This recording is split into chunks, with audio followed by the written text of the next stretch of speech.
Last কিছুদিন ধরে ইন্ডিয়ার সকল এয়ারপোর্টে chaos, flights cancelled, passengers frustrated, আর সবার মুখে একটাই ওয়ার্ড, FDTL। বাট এই FDTL জিনিসটা আসলে কি? ডিজিসিএ কেন তাদের রুলস টাইটেন করলো, আর কিভাবে ইন্ডিগোর মতন একটা লিডিং এয়ারলাইন্স কোম্পানির OTP মানে অন টাইম পারফরমেন্স 90% থেকে 10%-এরও নিচে চলে গেল? Let us break it down in a very crisp manner in the next 5 minutes. Short answer, FDTL মানে flight duty time limitation. Pilot কতক্ষণ ডিউটি করতে পারবে, কতক্ষণ ফ্লাই করতে পারবে, নাইট ডিউটি সংক্রান্ত কিছু ডিটেলস আর রেস্ট টাইম নিয়ে কিছু স্ট্রিক্ট রুলস। ডিজিসিএ মানে directorate general of civil aviation January 2024-এ তাদের কিছু রুলস আপডেট করে এবং টাইটেন করেছে, যার মেন এম হলো reduce pilot fatigue and make flights safer. FDTL rules actually কি? সিম্পল ল্যাঙ্গুয়েজে বললে FDTL ডিসাইড করে পাইলটদের maximum flight hours, maximum duty hours, night landings কতবার করতে পারবে, আর ম্যান্ডেটরি রেস্ট পিরিয়ড ঠিক কতটা হবে। গ্লোবাল স্ট্যান্ডার্ডস ফলো করে ইন্ডিয়াও তাদের রুলস টাইটেন করছে, আপডেট করছে। তার মেইন রিজন হলো ফ্যাটিগড পাইলট, আর ফ্যাটিগড পাইলট মানে হায়ার রিস্ক। আর আমাদের অলওয়েজ মনে রাখতে হবে সেফটি কাউন্টস ফার্স্ট। এখন আমরা জেনে নিই ঠিক কোন রুলসগুলো প্রবলেম ক্রিয়েট করলো। নভেম্বর 2025 থেকে যা চেঞ্জেস আসতে চলেছিল এবং যেটা সম্পূর্ণভাবে 2025 ডিসেম্বরে ইমপ্লিমেন্ট হতো, তার মধ্যে মেজর পয়েন্টস হলো উইকলি রেস্ট আওয়ার্স 36 আওয়ার থেকে 48 আওয়ার্স করতে হবে পাইলট এবং কেবিন ক্রুদের জন্য। নাইট ডিউটি ডেফিনিশন রিডিফাইন করে রাত 12টা থেকে ভোর 6টা করা হবে, যেটা আগে ছিল রাত 12টা থেকে ভোর 5টা। নাইট ল্যান্ডিং পার উইক পার পাইলট 6টা থেকে কমিয়ে 2টোয় আনা হবে। 2টো কনসেকিউটিভ নাইটসের বেশি ডিউটি করতে পারবে না, এবং এয়ারলাইনকে কোয়ার্টারলি ফ্যাটিগ রিপোর্ট জমা দিতে হবে ডিজিসিএর কাছে। এগুলো সবকটাই safety driven changes, but airline শিডিউলিংয়ে একটা হেভি ইম্প্যাক্ট ফেললো। আসুন আমরা জেনে নিই ডিজিসিএ আর ALPA মানে airline pilot association of India কি বলছে। ডিজিসিএ বলেছে যে সেফটি রুলস রোল ব্যাক করা হবে না। ALPA ফুললি সাপোর্ট করেছে নিউ FDTL নর্মসকে।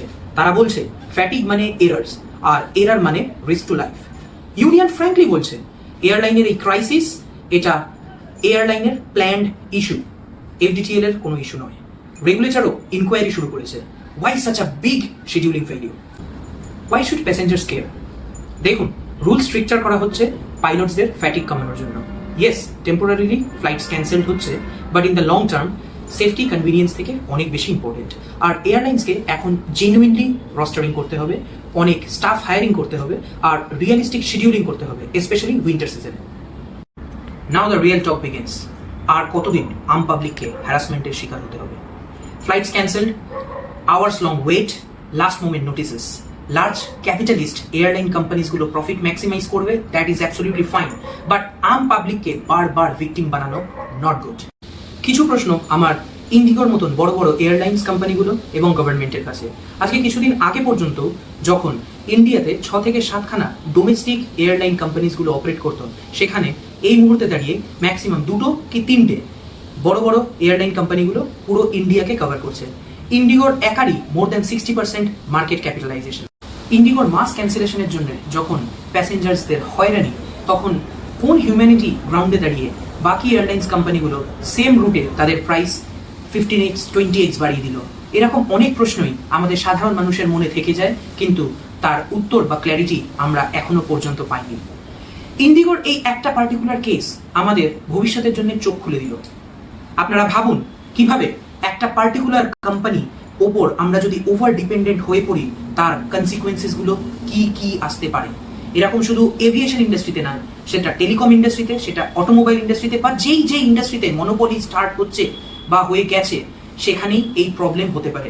ডিজিসিএ যখন 2024-এ FDTL রুলস আপডেট করলো এবং ফেজড ম্যানারে সেটাকে স্টেপ বাই স্টেপ ইমপ্লিমেন্ট করা শুরু করলো, আজকে ডিসেম্বর 2025-এ এসে যখন ফুল ইমপ্লিমেন্টেশন হতো, ঠিক সেই সময় ইন্ডিগোর মতন এত বড় একটা কোম্পানির সিস্টেম ম্যালফাংশন, ATC থেকে non clearance, rostering and scheduling, staffing problem সব একসাথে কোলাইড করলো। এটা কি আ মিয়ার কোইন্সিডেন্স নাকি আ প্ল্যান্ড স্ট্র্যাটেজিক মুভ? এখন আমাদের দেখার আমাদের দেশের গভর্নমেন্ট এই মনোপলি প্রিভেন্ট করার জন্য কি কি অ্যাকশনস আগামী দিনে নিতে চলেছে। That's all from my side. ভিডিওটা ভালো লাগলে লাইক করুন, শেয়ার করুন এবং কমেন্টে আমাকে জানান যে ইন্ডিগোর এই ম্যাসিভ ডিসরাপশন আপনাকে কিভাবে অ্যাফেক্ট করলো। Thank you and stay tuned for more updates.